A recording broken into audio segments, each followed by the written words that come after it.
Hi, Marcus. Thank you for helping my Yeah, project. Could you say a little you're bit welcome. about yourself?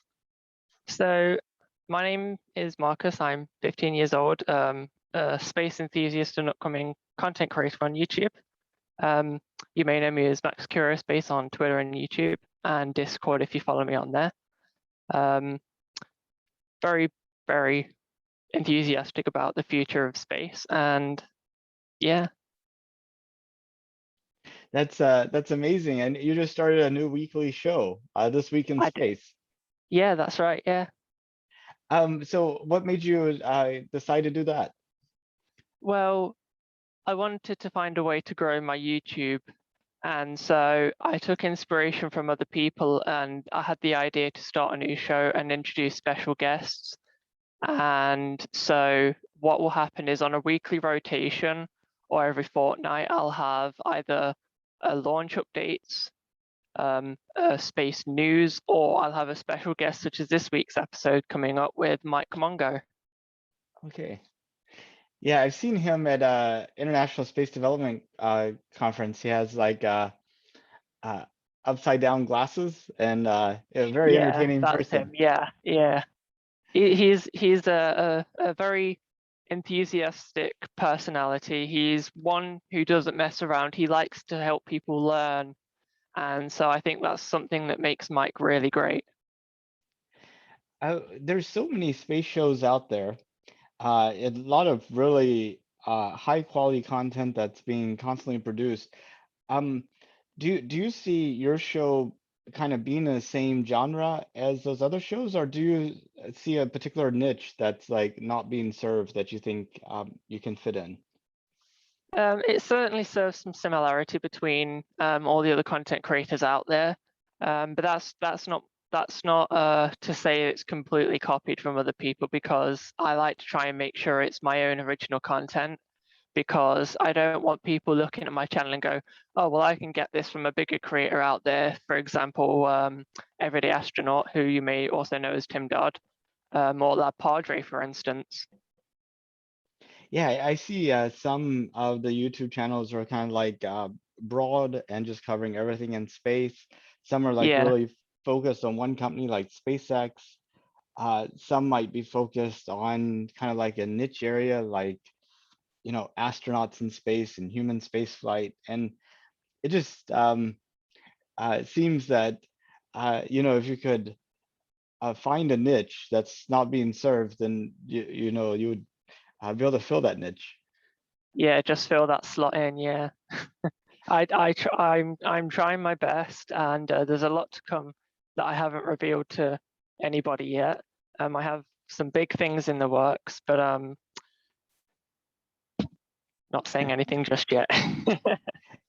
Now, one area that always causes me problems is what kind of scientific research have we done on the International Space Station that we've actually gotten value out of? And Yeah, people talk in generalities of, thousands of experiments been done, hundreds of papers, but yet there's not like a top 10 list. And I just feel like that's a weakness for us as space advocates, not to be able to point out to this experiment could have only been done in weightlessness. It was done on ISS. We got this results. This results have this impact.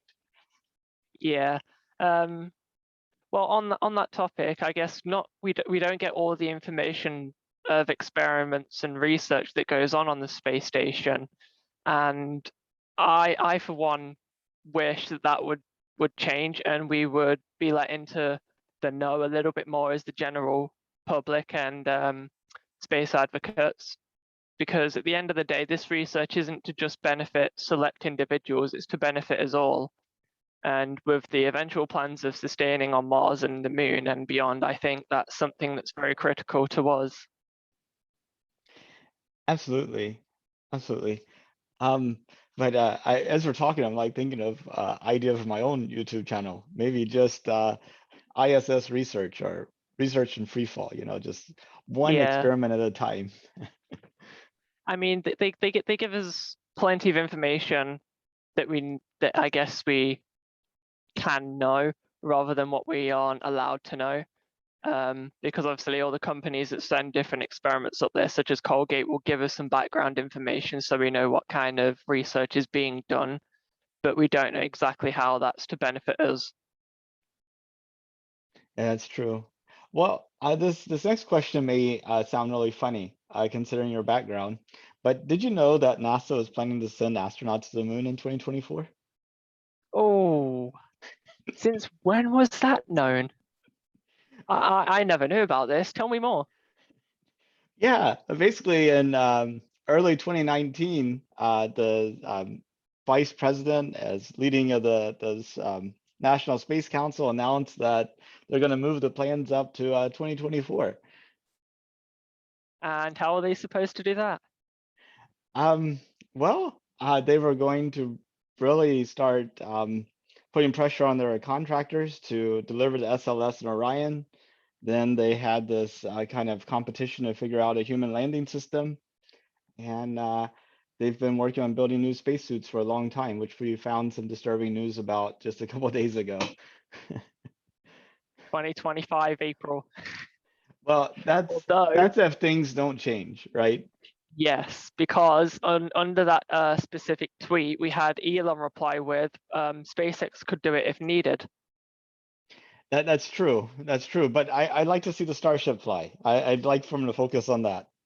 Yeah, I mean, with the critical 16 orbital launches, Elon replied that they had 16 launches in the first half of 2021, so that shouldn't be a problem. So seriously though, how far after the announcement in 2019 did you know about the plans to land on the moon in 2024? It kind of went around for a while. It was all up in the air until I started to get a grasp of it more. I started looking into more detail with all the different aerospace companies. And believe it or not, SpaceX was the first company I actually heard about the plans to return to the moon. And obviously, there were no CCP, there was no human launches from America. It was all done via the Russians' Soyuz from the Baikonur Cosmodrome. So it all took off from there really, because obviously you have the Falcon Grasshopper program, which eventually led into Falcon 9. From there you had Block 1, Block 3, Block 4, and Block 5. And now obviously Super Heavy and Starship. Would you believe that most of the people who aren't into space, I asked them about, did you know that we're planning to send astronauts to the moon in 2024? Say no, they had no clue. Get a grip. Yeah, it's just like some of them even thought NASA had been shut down, and others You thought what? that's where astronauts always went. So in their Oh God, minds, we no. never. You have far more background from that. NASA, JPL, ESA, ULA, Boeing, obviously getting involved with ULA with Starliner, which is currently having problems with its propulsion valves. So that's pushed back the Starliner OFT2 from August 3rd to a pending launch date. There's far more behind NASA than you think. And if it wasn't for NASA, SpaceX wouldn't be here either. It'd definitely be way more challenging. But how many of your peers do you think would know if we just randomly asked them? Did you know that NASA is planning to send people back to the moon in 2024? How many of them do you think would know? You would probably get 2 out of 10 people. Okay, that's been And about that's my purely because, experiments too. yeah, that's purely because I go around school saying, oh yeah, do you know this? Do you know that? Because people at school know I'm, let's say, a space enthusiast. I go around talking about space quite a lot, and they find me quite annoying. But because of what I say, that about 2 out of 10 would be an accurate analogy. And what do you think about us going back to the moon? It's certainly going to be challenging, but I'd like to see it, especially to put the first woman on the moon as well, because obviously in 1969 there was 3 men, Michael Collins, Buzz Aldrin, and Neil Armstrong, and so it's going to be good to get a little bit of diversity out there. I think it's very important though how we frame that message. It's very easy for the general public to get the idea that the whole point is to put a woman on the moon, as opposed Yeah. to the whole point is to go to the moon, and this time we're going to do it more inclusively. Uh, Hmm. which I think is a very important though subtle point. Yeah. Because if people could walk away with the idea that the whole point is to put a woman on the moon, then once you've done that first landing, mission accomplished, we're done, save the money. Yeah, exactly. I think it's all about keeping people engaged with the storyline as it goes, shall we say. It's like a series. It's like a Netflix series, if you will. One mission at a time, and it keeps us all engaged with wanting to know what's going to happen next. Because obviously, we also have the plans for a lunar gateway. Obviously, if you've been on Twitter and stuff, you'll know there's been petitions to call it the Collins Lunar Gateway. Hmm. So yeah, there's certainly some big things in the works, and I'm looking forward to it. So where do you see humanity in 500 years from now? Well, obviously, I'll be long dead by then. But Is that at least, obvious? Is that obvious? I ask you that. yes, Why is that obvious? because most people only live to 100, and I don't think I'll be alive in 500 years' time. Yeah, but also most people didn't live in an age where like we were able to do genomic sequencing, so cheap, um, and that we weren't able to create like highly specific drugs. I mean, it's like, um, you know, uh, I I mean, I think the medical technology that's going to be developed in the near term is going to be things that we haven't usually had. Well, it's certainly an interesting thought, because obviously you've had these things in the past where people will say, "Oh yeah, let's freeze these things and see if we can get them to live in certain amount of years once we have the technology." But I don't believe in it all. I just think I don't see the point either. Of living long? No, I really don't, because once you get to a certain age, your body functions start slowing down, and from there it's your cognitive for like speech and stuff. And yeah, I just don't see the point in all of it. I mean, Oh, yeah, it would be nice if we didn't have any impairments or anything within aging, but I don't know. I mean, I agree that if you're on a respirator and you have like hooked up to all these machines and you're barely able to carry on even the simplest of expressions, what is the Yeah, point? But what if for that 500 years you could have the mind and body of a 25-year-old? then I'd happily have that. I really would. I mean, to be able to see the first people on Mars or the moon, to start making a lunar base or a civilization on Mars. I'm sure Elon would agree too. Sorry to get sidetracked there, but the obviousness of the obviousness wasn't obvious to me, so I thought I try to double click on that a little bit to get some more details. But coming back to 500 years from now, I interrupted you. um, I certainly see the first people on the moon or on Mars. I mean, it's going to take a while for us all to move from Earth to Mars. Obviously, people want to still live on Earth as long as we can slow down this climate change as well, because that's another problem. With the world's climate changing and the planet getting hotter is the fact that Earth soon will no longer be habitable for life, and we have to find a way to live on Mars or the moon. It's all over the place. There's been loads of protests and stuff, but we'll see. Do you think we'll go farther than Mars in 500 years?